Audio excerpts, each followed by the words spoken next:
Jordi Guillot, senador, fundador de APDDA, te toca. También, bueno, en primer lugar, buenas tardes a todos y a todas.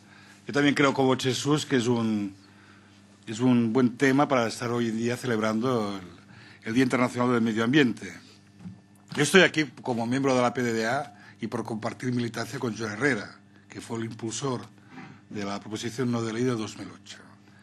Entonces estaba pensando si después de la intervención de Pedro y de Curro, ¿qué podría aportar? Yo creo que podría aportar una cuestión que es, y antes al inicio de su intervención Pedro lo planteaba, ¿cómo puede ser que 8 años después de la proposición no de ley que propuso Curro Garrido y 6 años después de la aprobación de la PNL que propuso Herrera, esta esté durmiendo el sueño de los justos en un cajón del gobierno? ¿Cómo se explica? Yo he encontrado 4 razones. La primera es que las 2 PNLs fueron aprobadas gracias al convencimiento, a la insistencia, a la testarudez de sus proponentes. Yo añadiría también con la complicidad de Cristina Narbona, para ser justos, en aquel momento ministra de Medio Ambiente. Pero no tenían la complicidad ni el entendimiento del partido del gobierno ni del gobierno mismo. Y es por esto que a la mínima carezia, a la crítica, tiran para atrás. Una falta de convencimiento, claro, de que esta era una causa justa, que este era un proyecto que había que defender, que se había aprobado en el Congreso y que luego había que desarrollarlo normativamente, bueno, por cada uno de los puntos que recoge la proposición de ley. Una segunda explicación es que cuando los apoyos parlamentarios son débiles, hace falta la presión social. Y seguramente muchas de estas cuestiones hay sensibilidad social, luego haré referencia a ella, pero no hay la suficiente presión para exigir el cumplimiento de lo que se aprueba o para exigir, digamos, el que se acepte y se incorpore en la normativa española cuestiones como los grandes sismos o muchas otras que puedan haber. Y creo que este acto que hoy celebramos es un acto que puede ser ya un primer factor de presión para que esta causa justa tire hacia adelante. Una tercera, antes hacía referencia a Curro también, es la aparición de la crisis. La crisis aparece en el 2008. Se reconoce tarde por parte del gobierno Zapatero. En 2010 empieza la política de recortes, que ya coge su paroxismo con el gobierno del Partido Popular. Pero es verdad que la crisis cambia las agendas políticas y las prioridades.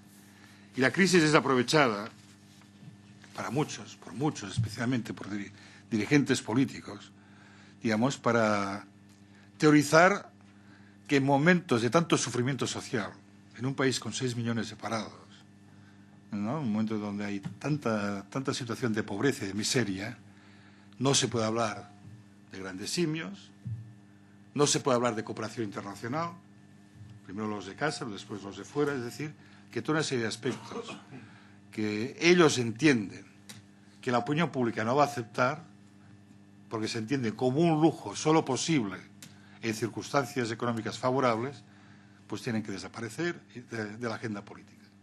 La paradoja es que, por ejemplo, el 71% de la población española, en una encuesta reciente, en plena crisis, con ya los 6 millones de parados, el 71% de la población de España está de acuerdo en la necesidad de invertir en cooperación internacional para el desarrollo. La paradoja respecto al pensamiento de nuestros políticos es que en estas circunstancias la opinión pública española tiene una sensibilidad hacia los animales. Y esto me lleva al convencimiento y a tener el optimismo de que hay una disociación clarísima entre la sensibilidad de gran parte de nuestra sociedad, ¿no?, en la defensa, el respeto y el bienestar de los animales no humanos, para entendernos, respecto a lo que es el cuerpo legislativo, normativo y lo que es la sensibilidad de los políticos. Con lo cual hay un gran recorrido aún, si somos capaces, y la PDDA, yo creo que en esto juega un papel de pedagogía, de impulso, ¿no?, de poder avanzar con la complicidad de la sociedad. Y que muchas de las cuestiones que podemos estar planteando en esos momentos no son cuestiones que la sociedad pueda ver o indiferente o de forma hostil, todo lo contrario. Y creo que el proyecto de Grandes Simios, bien explicado, no tergiversado, ni justificado como puede ser el obispo de Pamplona o cualquier otro de estos personajes, es algo que puede ser entendido por la inmensa mayoría de nuestra población. Porque en España el 63% de la opinión pública está en contra de los toros. En España, digamos, no es la España del toro y la pandereta, es diferente. Esto es lo que nos quieren hacer creer. Y por último, y la última razón para explicar y por qué estas cosas, digamos, cómo pueden dormir dos PNLs, el sueño de los justos en un cajón de la Moncloa. Yo antes lo decía por falta de convencimiento, por cobardía por parte del gobierno, en aquel momento de Zapatero, sobre el que dirán, las mofas, la presión que determinados medios de comunicación pueden realizar. Pero tampoco hay que olvidar que en la política y en los políticos prima una ideología antropocéntrica, Esto prima, está presente. Y eso conlleva que muchas de las decisiones o actitudes que se tienen en estas cuestiones pues son las que son. Y por otra parte, quisiera terminar mi intervención. Yo recuerdo que cuando seguíamos todo este debate, tanto me da lo que podían opinar, digamos, los especistas, los obispos, tal. Había una cierta preocupación, ¿no?, en los sectores pro derechos sobre si un proyecto como el proyecto Gran Simio puede ser un proyecto excluyente, puede ser un proyecto que al justificarse, ¿no?, por una serie de características de los grandes del Gran Simio y por su parentesco y proximidad hacia los humanos, digamos, podía excluir otras causas, podía excluir la defensa de otros animales no humanos. La experiencia ha demostrado que muchos de estos temores eran falsos.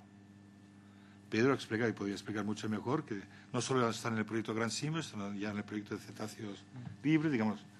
La experiencia es de que causas, aunque sean causas particulares, concretas, no excluyen, digamos, la defensa y el compromiso con el resto.